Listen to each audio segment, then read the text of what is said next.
Good afternoon, good morning, good evening, good night, wherever you are in the world. If you're seeing this, it's not live. I got banned from posts or shares to my Facebook page, and I haven't checked my journalist page, but it's connected, so I'm going to assume both are banned through the October 31st. So Facebook has, right before that, hit me up with a notice because of a share of Marissa Peer. Check this out. Facebook gives me a thing saying that, my post is against community standards and it's marked as spam. But it is a sponsored ad, a targeted ad by Facebook itself. And it's a free masterclass from Marissa Peer, who is an excellent world top best #1 hypnotherapist who has her own unique method of rapid transformational therapy. And in her free masterclass, which is very often a 22-minute to 24-minute hypnotic therapy or hypnosis therapy session. Free. I've used her RTT from her masterclass through Mind Valley and also her direct business offering, her services direct through her website. And so the fact that I'm targeted with this ad from Facebook, and then I simply share it to my wall because I'm thinking, I've got a lot of friends from all over the world that are visiting my Facebook, that are reading from my Facebook. I've got thousands of impressions every other day or so on Twitter, which is automatically linked to my Facebook. So I'm sharing that because Marissa Peer is A-list top Hollywood celebs, royal family out of Britain, studied also by their psychiatric association, by their surgical society. Her techniques, her ability to somehow trigger this transformative therapeutic healing based on her techniques of hypnosis. She's #1 in the world. She's the best. She's worked with Hollywood celebrities and studied by entire, as I just mentioned, entire society. So I share that to Facebook. That's it. I share that targeted sponsored ad that she's, or her company has obviously paid the advertising to Facebook for, right? I share it. I get a notice that that's spam. That I shared it is spam. So according to Facebook, I have the option, of course, to ask for it to be under review. I take that option on both these shares. And they say that they come back with this notice that I'm banned from sharing or posting until October 31st. So if you see this video, I've uploaded it to YouTube. My intention now is I make this video, and I've linked it here under my profile photo, at least in one instance, on Facebook, which is the only way that I can put anything there, which is to comment. I had a friend, David Seaton, on Facebook. I haven't met him in real life yet, and I didn't know David served in Afghanistan. That's awesome. With the U.S. military, I assume. So what he asked is, man, is there anything I can do to help you in this situation? I said, well, tag me and post a copy of my last 2 comments so people that are coming to my page that often visit my Facebook page will know what's up, right? He couldn't do it. Then I checked it today myself from another account, and I couldn't tag in there either. In fact, there's not even an option to do that. So, but if you're seeing this on my personal Facebook page, you will see videos and comments about this So if you will see this, you will see all this. A pretty controversial post, pretty interesting post. In fact, one of them is about the Georgia Support Act, which was just passed unanimously again on a different bill. Well, maybe different, but maybe the same by U.S. Congress. Well, that same news came out. That same thing happened on a previous Support Georgia Act on December 12, 2018, on the exact timing, except they did it about 15 minutes before I got to U.S. Senator Roy Blunt's office, according to the U.S. Congressional Record. So, and then here's another ironic thing. Okay, last night I was talking with friends. One friend, Victoria, said on chat on Facebook in public, she said, you know, Georgians don't look like they're winning their fight for freedom. And so I made a bunch of comments and mentioned of like their world-class top 3 in the world pianist who's living in France, according to one news article, and she's on YouTube in one presentation as one of the 3 top pianists in the world. The news came out right after that saying she's going to play at one of the most prestigious venues in New York, in America. I think Carnegie Hall. And so you've got champion chess Georgians that have, and both men and women, but it's in particular women that have been all-time champion chess masters, chess champions. Even some of the teenagers here, even some of the like a 6-year-old Georgian boy. You know, I mean, it's just strongest man in the world in like 3 different categories. Strongest man in the world. Right here from this country. So I told her all this. I pointed all this out, and you know, not to mention that they're great wrestlers, great at judo. They really kick ass against any Russian sports championships that are held here. In fact, I'm just over here. I'll see if I can get this behind me. There is it looks to me like soccer, but that there's a soccer. Unless it's rugby or something. I'm not familiar with rugby. I'm from, you know, where we have soccer games and American football, that kind of thing, right? But that ball just went all the way across the court. Anyway, I'm going to run low on battery. I just got the notice. I'm at 7 minutes and 48 seconds. So I'll try to wrap this up and just say that, you know, that's the reason there's this ban. But there's really... it must really make the certain people in the government look stupid when they come to my page and they're seeing. But they put a Georgian girl put this, but a Democrat sponsored the bill, but it's supposed to be bipartisan. I think you have to go back and check that for yourself. But because I could be mistaken about that. But basically, the person that wrote up the news on it and she shared it was like, well, there's Georgians that are world class and this and this, and I'm like, did they write that before I did, or did they copy me? No. Yeah. So anyway, it's quite funny. Over here, there's probably some barbecue, chicken or beef. So I'm at the park. I'm at Mushtari Park here in Tbilisi, the capital city of the country of Georgia, and what I want to say is about the if you're seeing this video on my comments under my profile photo, the cover image is of a very beautiful supermodel who's been on the runway in Milan, fashion runway, very recently, and I just had this feeling that I should like put together the signature series photography on Matilda Mariam Gavriliani. And so I was walking down the street here, as a matter of fact, just right outside Mushtari Park, Kipiani, across the street here from Dinamo Stadium. And that's not the stadium where they're playing, by the way. That's more like a smaller ball game they've got going on over here. So what happens is I just get this strong feeling, because I'm very intuitive. Some people say I'm psychic. I'm an intuitive astrologer. I've made many predictions and sense things very often. Not always, but very often. A very high rate beyond the usual of things that are going to happen before they happen. And I'll often speak, publish, or write about those things.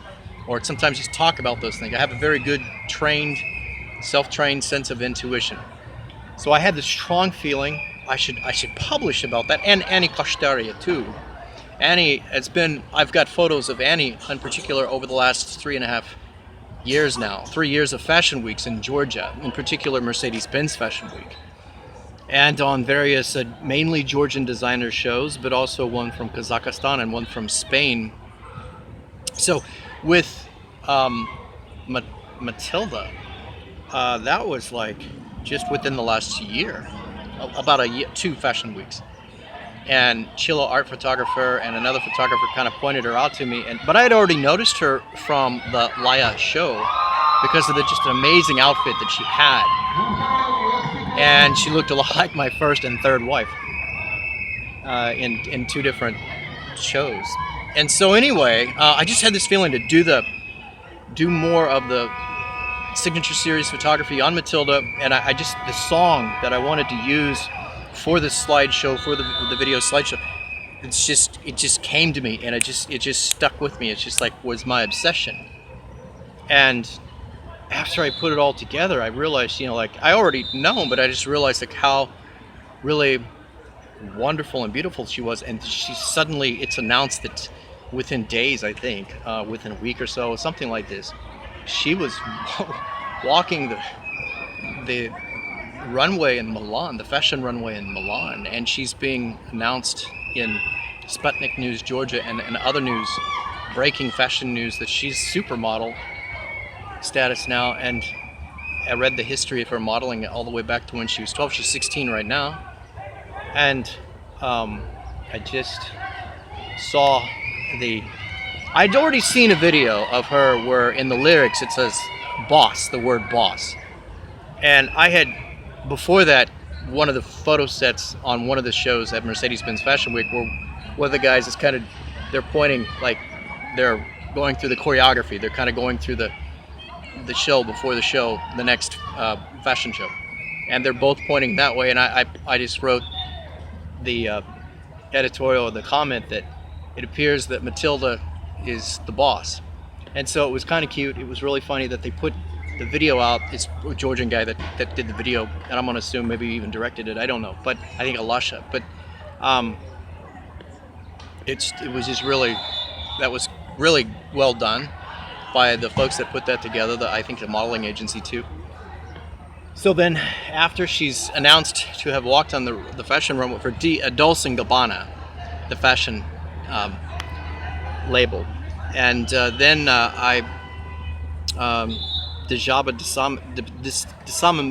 I can't even say the last name like I should, but I put that video clip from a show the year before, very formal dress, black dress, just only her. I clipped that and edited that out and put only that in of her and the photos just from that set, and then put the music from Madonna, because I was down at the cafe and there was like 5 Madonna songs on, and so it was it's almost like a cheat, but it was so perfect because I grew up with Madonna when I was 15, 16 years old, working at Worlds of Fun, Oceans of Fun, Worlds of Fun at that time.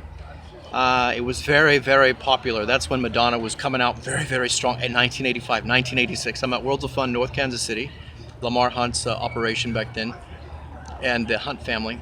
And there I am, 15 years old, 16 years old, and I'm hearing Madonna, right? And so here I am at the cafe. It's much further in the future here, actually about a month or so ago. And then I'm seeing these Madonna songs, and I'm like, here's Who's That Girl? And I put that to the one where she's in the black formal from the last fashion show about a year ago, from this time. And it's just fantastic. It just fits so perfect. It's like, who's that girl? Well, that's Matilda Mariam Gavriani. So that's how this all came about. And then with Annie Kashtaria, I had so many photos of her over the last 3 years. I had one of the top most viewed videos on my channel from these event fashion show films and fashion weeks, Tbilisi Fashion Week and Mercedes-Benz Fashion Week. She's probably one of the highest. She's in Tandil. In the shows that she's in, she's they have a knack for putting her into see-through topless or see-through or very revealing top, and it's one of these, and it's almost at a little under 5,000 views. And for my YouTube audience and reaching out to well over 121 countries on the analytics according to YouTube, that was it still remains one of my top favorites, and I like the lyrics to that in particular, that event film, that fashion show film from Mercedes-Benz Fashion Week, and the designer Avtandil and Annie Kashtaria is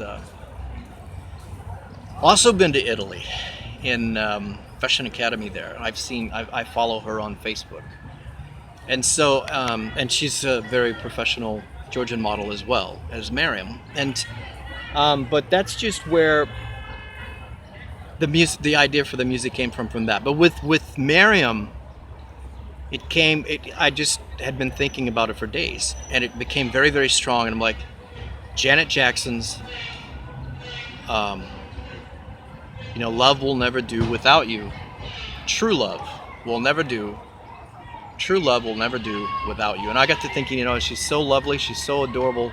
I adore her so much. After seeing the film they put out, Matilda G, and the saying that they put in there, which is a quote from Albert Einstein, and she's just and the words to it, which I assume would match to Look Models, which is one of the agencies that is managing or working with her, and then it was kind of like the news theme in there too, and the lyrics and just her energy and her look and everything was I just really at that moment even more and more began to really adore this girl very much, and I was very impressed with the whole everything with that. So that's a little bit of the story, and there's nothing inauthentic. There's no everything's very authentic in this way, and that's how I worked with this process of like what music I'm putting through and how I come up with this intuition, this inspiration to put these in particular these two of my Michael R Vanderpool signature series photography films together. And why am I talking about this now? I'll tell you why. I have just gotten a notice. I got a phone call, which was wise on their part. The way things are working out over here with, I chat Matilda last night. I seen a photo of hers in her Facebook. She put up, and it looked like she was asleep and sitting up.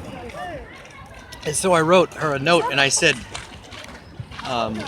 "Sweet dreams, dear Matilda." And that's the only thing I'd ever said to her in chat besides, "You are the best girl.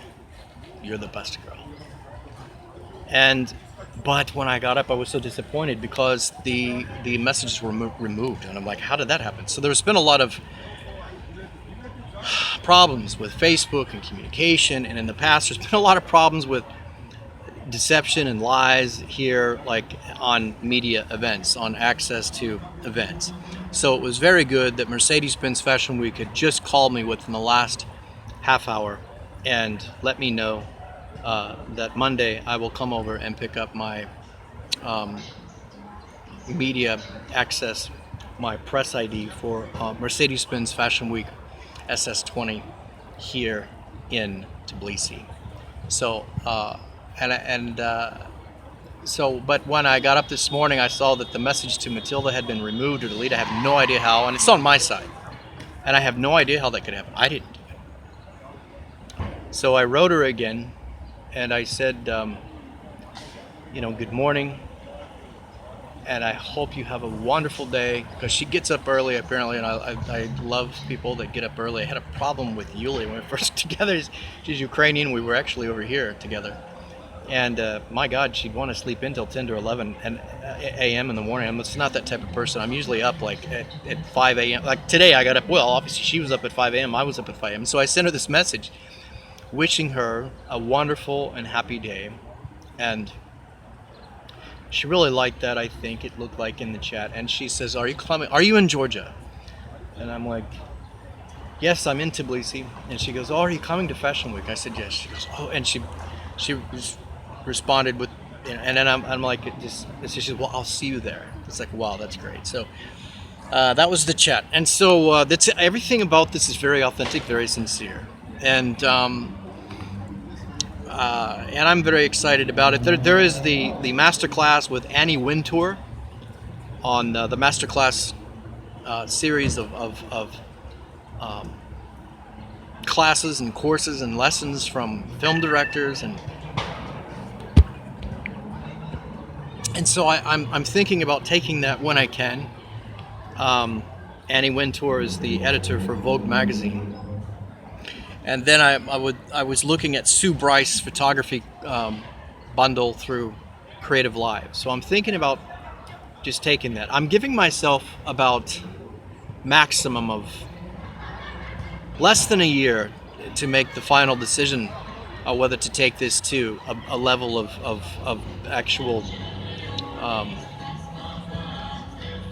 a different level altogether and a different involvement altogether, but with the photography scene, the fashion scene on a different level entirely, on a much more involved and professional level. This is what I'm contemplating, and so this coming Fashion Week, I actually came into it with kind of a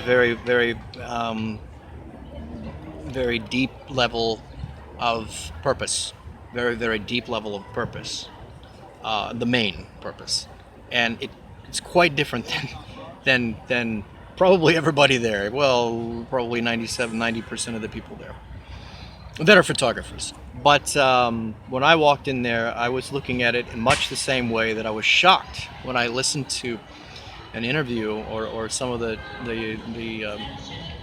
interviews or some of the films with Annie Wintour speaking. She had mentioned, I think, the term war in terms of business or fashion. But before I state that, I need to go back and find that quote and make sure that I didn't misunderstand or mishear or got distracted and think that I heard something. But I'm going to go back and try to find that. Did Annie really say that? Annie Wintour, editor of Vogue magazine. Well, so there it is. And that's just a little... Why did I make this talk at this wonderful, beautiful moment at this beautiful park? It's very green. We'd be over in Kiev and they'd talk about, or even in Russia, Lena's mother had been to Georgia. They loved Georgia. I don't think Lena had been here, but her mother had been here. Or if she was too little to remember much. But Lena's mother had been here, Olga, and she loved Georgia. The wine, the nature, everybody knows it's a very green country, very beautiful mountains, historic places. It goes back more than 5,000 years, 8,000 years in history. It's touted as the first, or one of the first Christian countries in the world. And they're certainly very proud and sincere about that, but it also happens to be a very deep pagan history as well, which is the Solarius sign, I think, on the Tetri today, as evidence of that.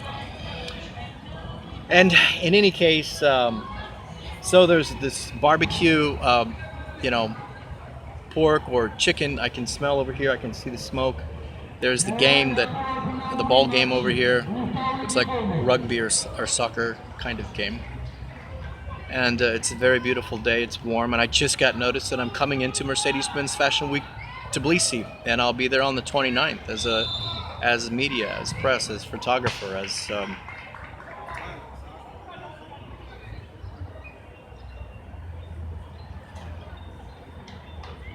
somebody now going into the 4th year of Fashion Weeks, Mercedes-Benz Fashion Weeks here in Tbilisi. I've also been on TFW. I don't know if they're still continuing on with their Fashion Weeks or not. So that's just a little bit of the story about that. Now, there's a photo below of Tata's daughter, Nano. Now, with the story behind her is she's... I've never actually spoken with her. I've been on one event where she was there, but this is years ago, when I had been at the Senate Club and there was a fashion show, and there was who was later for a time my former fiance Kate Latsunishvili, and actually Kate Motobadze was there, Eka Ratiani was there, and actually I came to the show through Kate. Kate was with the Fame Agency at the time here. So That's kind of how all that worked out. And actually, that was a time where I was spending quite a little bit of time with some guys from Rotary here and Freemasonry here and stuff like this, and they were really taking me places and introducing me to people, and we had some fine, very fine dinners and times together and stuff like that. With all this was happening, it was quite a lot to take in, actually. But that's where Tata's daughter was also on the fashion runway. And so she recently got married, just very recently, and I congratulate her on her marriage. And so this photo is of a nano in, like, you could say, we call it bridesmaid. I believe this is the right term for it. And that's whose photo, Tata, that's her daughter, there on the wall. I've not met her, and I've not really met or talked to her. Like I said, I just saw her on the show. But that show was a fashion designer by the name of Nano, and very unique, very interesting. It's a fun show. It was a children's charity. It's to raise money for Christmas toys for children. That's how that came about. So why did I make this video? Well, okay, so I deleted a while ago all this stuff because I just don't have enough. I only got 32 gigabytes on this device, and I had already made videos talking about astrology, magic, metaphysics, some of the exercises for strengthening the energetic body that I'd done in the past, and I talked about all these things about the film clip and how I came about the decision on the music to use. The first Janet Jackson's, True Love Will Never Do Without You, just came to my mind. It was just inspiration. I just, over and over and over. So then I put it together. And then with Annie Kashtaria and that slideshow film with that music, it was at the cafe. And then finally, because there was like 5 different Madonna songs in a row, and in my mind, when I was like 15, 16 years old, working at Worlds of Fun, Worlds of Fun at that time, Madonna was really, really hot, really, really popular. So finally the song came to my mind deeper and deeper, because there's a much bigger story behind my purpose originally for coming in to Fashion Week, which actually happened quite by accident. When I was at Prospero's Books, I'd been doing photography and event videography here and event films here for at least 3 or 4 years before that. And I happened to be at Prospero's Books, and I was with Nana, and we looked over at MoMA, Modern Museum of Modern Art, MoMA. And I'm with Nana, and I'm like, there's some models over there, photo models, fashion models, photographers, a group of people waiting to go in. So ran home, got my camera, came back, got in because I had access as media, and working with this lights changed. That's how the story starts. And I had a very specific task, a very specific purpose, but I had no idea that was there and that event was happening. And they've always had very professional security and very professional show, and it was like an amazing thing. And that was when I'd seen Annie Kashtaria and then a designer from Kazan.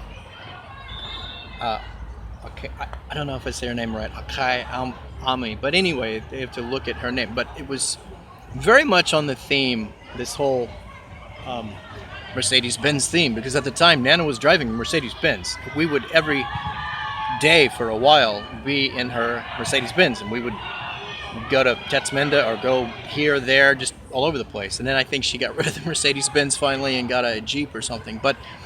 And my friend in Kansas City who loves fashion, this guy's crazy about fashion. I met him when I came to middle school in Blue Springs, and I've known him all life. And we were together at MU for a summer semester and fall semester, and all through high school. And I'd go over to his house, and he's on Lakewood. They had about a $3 or $4 million home right there on the lake. At least at one point. They weren't always on the lake. They moved to another bigger, better house. They actually designed, his stepfather designed and built it. Actually, it was what his mother wanted as well. The whole back is glass. Walk out and there's the lake, and Anyway, this guy loved fashion. It'd take him an hour and a half, sometimes 2 hours, but at least a minimum of 1 hour for this man to get ready. He'd go into his closet, it's full of just